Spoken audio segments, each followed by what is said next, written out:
I'm Ely Sharkey from Ainsworth, Nebraska. I'm 22 years old and I'm a professional bullfighter. Cornhusker Country of Ainsworth, Nebraska, it's Ely Sharkey. I started out wrestling in college, and that summer after my freshman year, I was at a high school rodeo in Madison, Nebraska. And I pulled my buddy's rope for him and stepped off into the arena and stood in the corner. He got hung up and drugged for a while, and it got bad enough that bull came by me, and I just jumped up and pulled his hand out. And a kid named Rowdy Moon, he's another bullfighter from Nebraska, he looked at me and said, "Eli, you need to start fighting bulls." So I started doing it, and I fell in love with it right away. My mom actually kind of got me started in the sport, and when she put on bull riding and bullfighting school, she always kind of wanted me to be a bullfighter, and finally when it happened, she loved it. Good start. Nice step through right there. Looking good. Nice shot. Turns his back to the bull, stepping through. Look at that.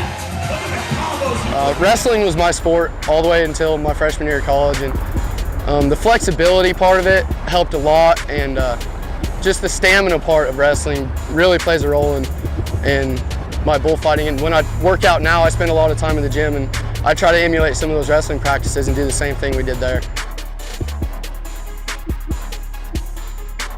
They're the meanest creatures there are on earth. They're born and bred for hundreds of years to do nothing but hurt people. And so obviously you have adrenaline pumping all the time, but the best guys in the world can find a way to channel that and make themselves great from it.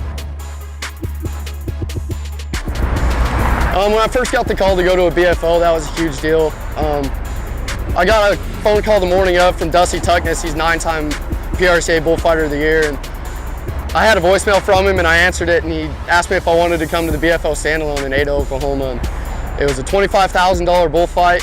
It was my first big freestyle, and I was 7 hours away and had 8.5 hours to get there, and I showed up, and I was the very first bullfight of the day, and I had a world champion and a legend in Lance Britton in my round. And I went big, and it paid off, and I made the short round there, and things have kind of taken off from there. I got my PRCA card this year, and that was a big deal too, working some pro rodeos, and I have my PBR card as of last year too.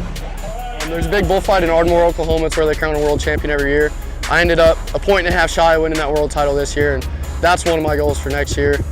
I want to work the NFR before I retire, and becoming the BFO world champion next year is that's on my to-do list.